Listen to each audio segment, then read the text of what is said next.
And to what's trending on social media. Well, it's no surprise, I checked the trending topics, and from Moscow to Melbourne, it was the coronavirus. In fact, you saw it even at the debate in the United States between Democrat rivals Joe Biden and Bernie Sanders. An elbow bump rather than a handshake, and no audience allowed in to make two of those very elderly gentlemen fatally ill. But about social media, really, are you going to trust it with your health? I mean, the stuff you see on there in terms of advice and rumours and conspiracy theories. Give you, for instance, there's a viral post going around falsely claiming to be from the Stanford Hospital Board, and falsely claiming that you can tell if you've got the coronavirus simply by holding your breath. And it even says, again falsely, that you can stop yourself getting infected by sipping water. Complete nonsense, dangerous nonsense. Joining me is Daisy Cousens, a YouTube star who runs her own video channel. Daisy, lovely to see you. What are these social media giants doing about the fake cures and fake news stories that are about something that really could affect people's health very dramatically? Well, they're doing all they can under the circumstances, Andrew, which is good. I mean, Facebook has been cracking down on any kind of conspiracy theories being spread, and of course they've also banned advertisements advertising surgical masks because, you know, as we know, wearing a mask about town really is very unlikely to prevent you from getting sick. They're more effective for people who are already sick to stop them spreading their infection to other people. Google has been pushing official reports and official advice through people's search results when they're searching for info on the coronavirus. They've also removed videos from YouTube which are urging people not to get tested. I'm not sure why anyone would post that, but you know, whatever.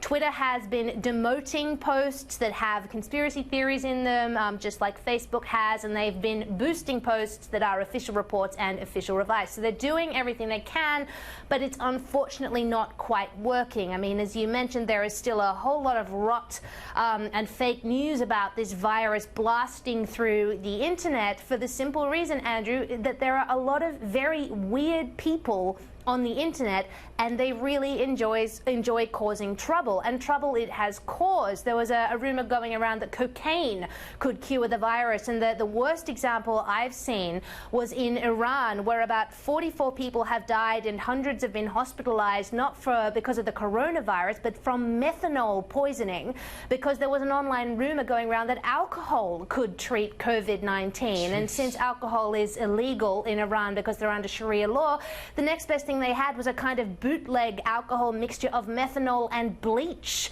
which is absolutely horrendous and has cost numerous lives. I mean, it's just terrible what this false information can do. Well, normally I'm very suspicious about Big Brother on Google and Twitter and all that, Facebook, you know, taking action, censoring stuff. But on this occasion, I must say that my principles are being shaken.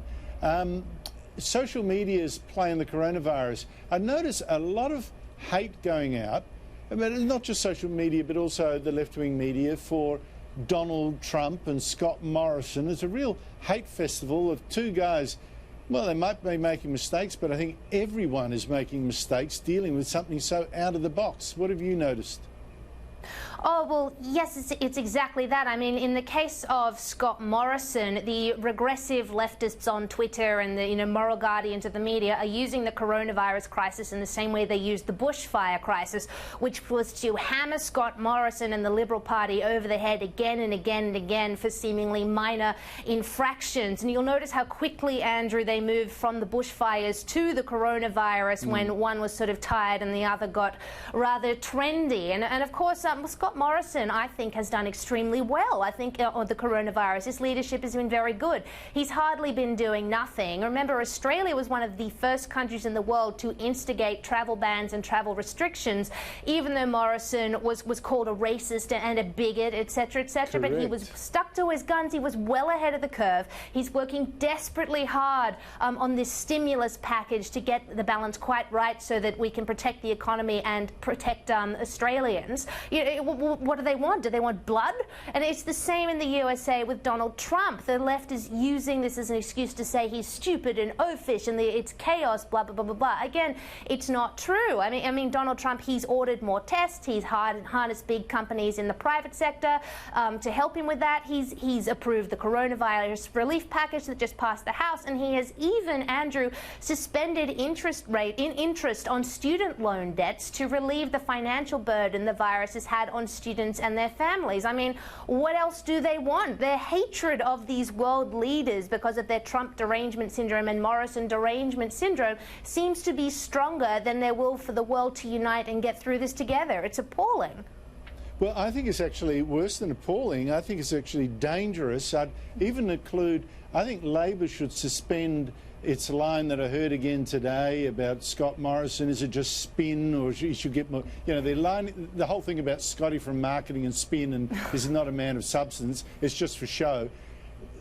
Can that, guys? Because you cannot, I think, afford to be undermining faith or credibility. The credibility of these leaders trying to do their best, unless they make a mistake, then say, well, maybe that's not right.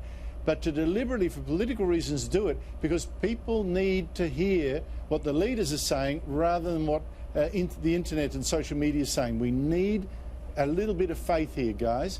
Peter Dutton, the Home Affairs Minister, got the coronavirus. He's been copping it too on social media. What's all that about?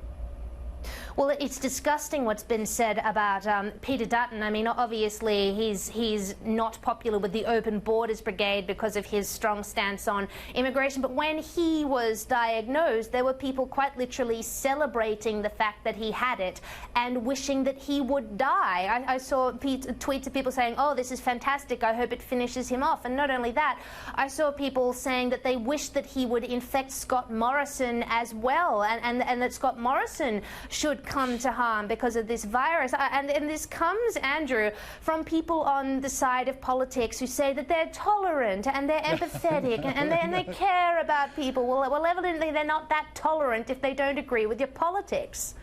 Well, talking about two people on the left, and a very good example of social media trolling on this, not quite as dramatic as you've put it, they're usually anonymous, but two activists, Debbie Kilroy and Benita Marie Mabo, complain, and this complaint was taken up by mainstream papers of the left in particular. We were on the same plane as Peter Dutton, so we had to be tested for COVID-19 when we arrived back in the country. And now we've been quarantined until our tests are back. Why hasn't Scott Morrison been quarantined? And we have.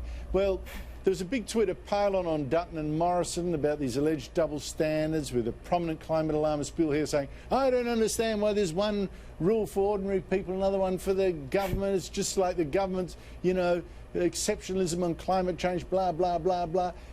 Daisy, I thought the answer was actually simple.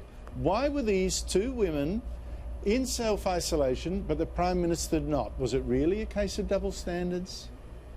No, of course it wasn't, Andrew. And as you say, the reason is quite simple. These two women were exhibiting symptoms, whereas the Prime Minister was not. And the advice that has been given to everyone is that if you have travelled and if you start presenting with flu-like symptoms, then that's when you get tested. But if you are not presenting symptoms, then you don't go and get tested. I mean, can you imagine what the queues at hospitals would be like if every single person who'd been overseas that wasn't presenting symptoms all came in and got tested at the same time? I mean, I know people can be infectious when they don't have the symptoms, but we're all doing our best here, and at the moment the best arrangement they have is to wait until you have symptoms. So again, this is just Morrison derangement syndrome gone riot. Any excuse they have to have a go at him, they will take. And I love the point you made before, Andrew, about the fact that it is dangerous to undermine our leaders in such petty ways in this instance, because we need to be able to have confidence in them. True, and I must underline that the women actually said they felt sick and went and got tested. That is why, and in fact they've turned out they do have coronavirus. That's why they were in isolation, ladies.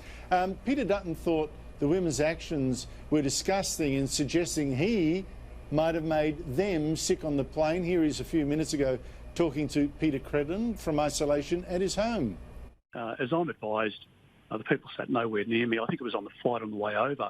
to the United States as opposed to the flight back. So the claims are ridiculous.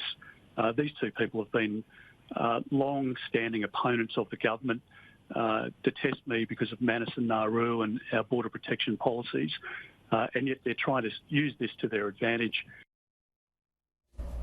People, I know you've got to hate, but really put that to one side. There's a crisis on hand. Leave your little petty political games to another day. In fact, can them forever.